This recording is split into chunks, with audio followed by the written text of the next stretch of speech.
নমস্কার, আমার সকল শ্রোতা বন্ধুদের জানাই আমার তরফ থেকে আন্তরিক শুভেচ্ছা, অভিনন্দন এবং ভালোবাসা। আজকে গীতা পাঠের তৃতীয় দিন। তো আজকে আমি প্রথম যে শ্লোকটা, যেটা প্রথম অধ্যায়ের প্রথম শ্লোক, সেটা আজকে সমাপ্ত করব, ব্যাখ্যা সমাপ্ত করব। তো আজকে প্রথম শ্লোকে আগের দিন আমি পড়েছিলাম, ধর্মক্ষেত্রে কুরুক্ষেত্রে শ্যামাপেতা জিজিৎসাব মামকা পাণ্ডবাশ্চৈব কিম কুর্বত সঞ্জয়। এখানে কুরুক্ষেত্রকে ধর্মক্ষেত্র বলা হয়েছে কেন, এটাও আলোচনা করেছিলাম। আর এখানে আরও আলোচনা করেছিলাম কুরুক্ষেত্র বলা হয়েছে কেন, এছাড়াও এটাই মেন আলোচনা ছিল। যারা এই আলোচনা শোনেনি তারা আগের ভিডিওগুলো অবশ্যই দেখে নেবেন, তাহলেই সেখানে জানতে পেরে যাবেন। আজকে পড়ব মামকা পাণ্ডবাশ্চৈব। মামকা পাণ্ডবাশ্চৈব এই কথাটা কেন বলেছেন? মামকা মানে হচ্ছে আমার এবং পাণ্ডবের সন্তানদের। পাণ্ডবাশ্চৈব আমার এবং পাণ্ডব, এই কথাটা কে বলেছে? এই কথাটা বলেছে ধৃতরাষ্ট্র।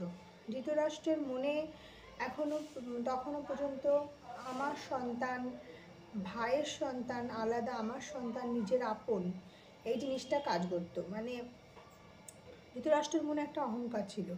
নিজের 100টা সন্তান ছিল, গান্ধারীর 100টা ছেলে ছিল, তো সেই জন্য একটা অহংকার ছিল। দ্বিতীয়ত তিনি নিজের সন্তানদের ভীষণ ভীষণ ভালোবাসতেন, কিন্তু পাণ্ডবের সন্তানদের অতটা পরিমাণে, পঞ্চ পাণ্ডবকেও অত পরিমাণে ভালোবাসা দিতেন না। কিন্তু পাণ্ডবগণ ধৃতরাষ্ট্রকে মানে পিতার মতোই মান্য করতেন। পাণ্ডবগণ ধৃতরাষ্ট্রকে ভীষণভাবে মেনে চলতেন এবং তার আজ্ঞাবাহীও ছিলেন। তাই ধৃতরাষ্ট্র অনুচিত আদেশ দিলেও, মানে অনুচিত, যেটা ঠিক নয়, অথচ সেটা পাণ্ডবগণ বুঝতে পারছে যে এটা ঠিক নয়, তা সত্ত্বেও কিন্তু ধৃতরাষ্ট্র যেহেতু আদেশ দিয়েছে, তাই তারা চোখ কান বন্ধ করে সেই আদেশ, আজ্ঞা তারা পালন করে চলত। যেমনটি মায়ের আদেশ পঞ্চপাণ্ডব পালন করেছিল। মায়ের আদেশেই আজ এই যুদ্ধটা শুরু হয়েছিল। এবার কুন্তী, মা কি? পঞ্চপাণ্ডবের মায়ের নাম কুন্তী। কুন্তী সম্পর্কে আমরা একটু জেনে নিই। কুন্তী ভীষণ কষ্ট সহিষ্ণু ছিলেন, মানে ভীষণ সহ্য ক্ষমতা, যেটা এখনকার দিনের মেয়েদের মধ্যে নেই বললেই চলে।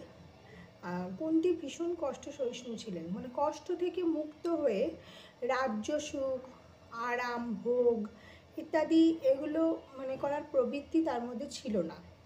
সে কখনোই রাজ্য সুখ চায়নি, সে কখনোই আরাম চায়নি, শান্তি সুখ এগুলো চেয়েছেন, কিন্তু মানে ভোগ করব, রাজ্য, সুখে শান্তিতে থাকবো, এসব কিছুই তিনি চাননি।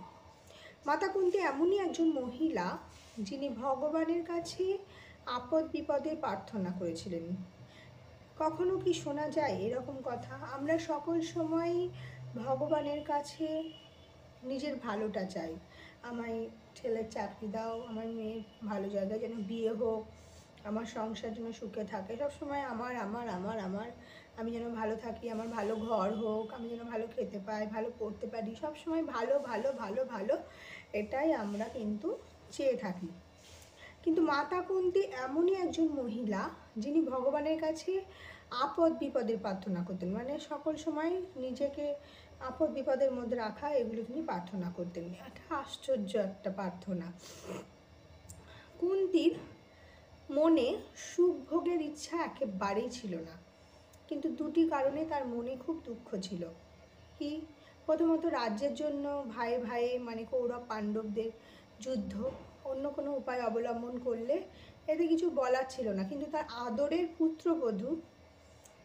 পুত্রবধূকে দ্রৌপদীকে দুর্যোধনেরা কি করলো? দুষ্টগণ সবার মধ্যে সকলের সামনে নগ্ন করতে চেয়েছিল, তাই তো আমরা এটা জানি, বস্ত্রহরণ সেটা করতে চেয়েছিল এবং অপমানিতও করেছিল। এই জন্য এইরূপ জঘন্য কাজ কোনো মানুষের পক্ষে কিন্তু শোভা পায় না। তো এই কাজে কুন্তী খুবই ক্ষুণ্ণ হয়েছিলেন, এটা প্রথমত। দ্বিতীয়ত হচ্ছে, ভগবান শ্রীকৃষ্ণ যখন পাণ্ডবদের দূত রূপে সন্ধির প্রস্তাব নিয়ে হস্তিনাপুর গিয়েছিলেন, তখন দুর্যোধন, দুঃশাসন, কর্ণ, শকুনি প্রমুখেরা কী করলো? ভগবানকে বন্দি করলো।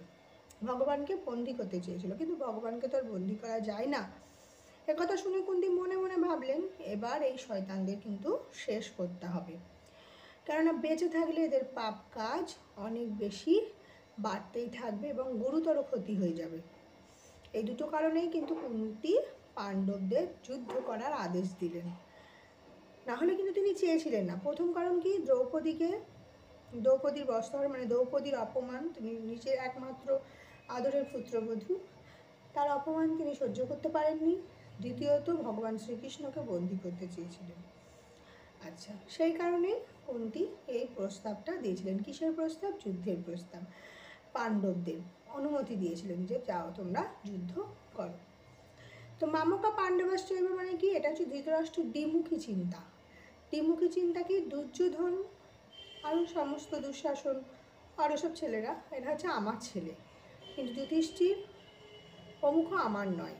তারা কার? এরা পাণ্ডুর পুত্র। এই যে মনের মধ্যে আমার নয়, ওদের প্রতি আমার কোনো দয়া নেই, মায়া নেই, কিছু নেই, এই যে অহংকার ধৃতরাষ্ট্রের মনে ছিল, সেটা তো তার জন্যই ধৃতরাষ্ট্রকে কি দেখতে হয়েছিল?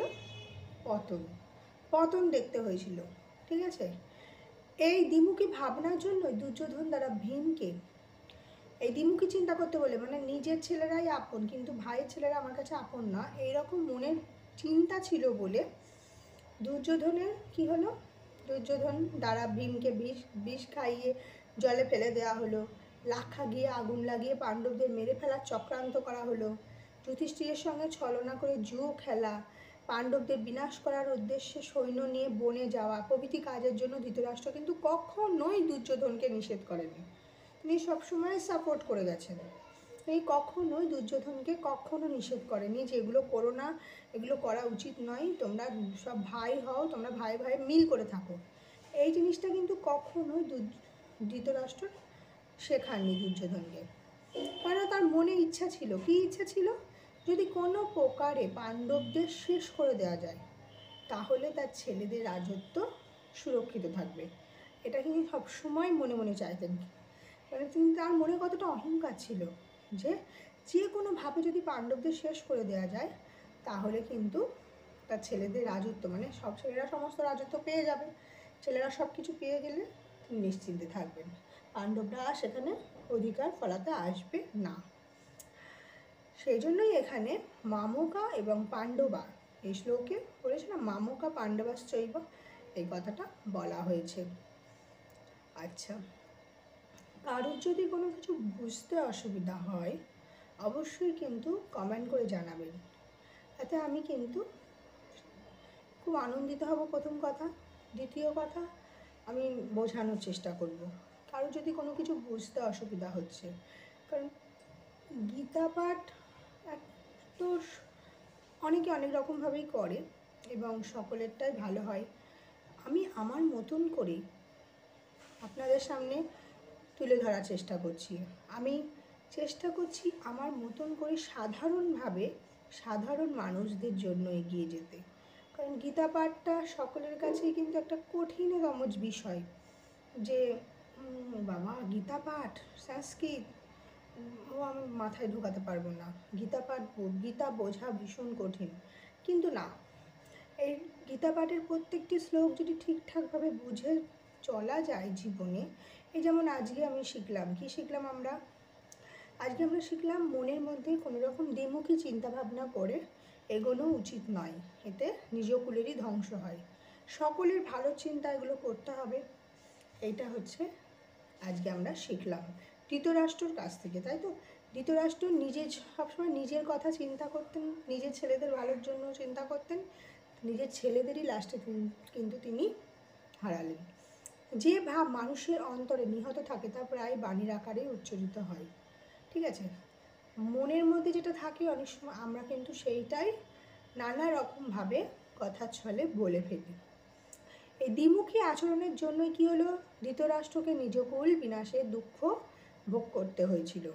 এর থেকে আমরা কি শিখলাম? যে বললাম প্রত্যেক মানুষের এই শিক্ষাই গ্রহণ করা উচিত। কি শিক্ষা? যে তার নিজের গৃহ, পল্লীতে, গ্রামে, দেশে, সম্প্রদায়ের মধ্যে দ্বিমুখী ভাব, অর্থাৎ এটি আমার ওটি অপরের, এইরূপ করা কিন্তু দূষণীয়। আমি বলেছি গীতার প্রত্যেকটি শ্লোকের মধ্যে বাইরে মানে শ্লোকের মধ্যে ঢুকলে প্রচুর জ্ঞান, প্রচুর জ্ঞান, প্রচুর জ্ঞান, মেন কিছু জ্ঞান, মেন কিছু টপিক হবে যেগুলো নোট করে নেবেন যে এই শ্লোক থেকে আমরা এটা শিখলাম, এই শ্লোক থেকে এবং এটা শিখলাম।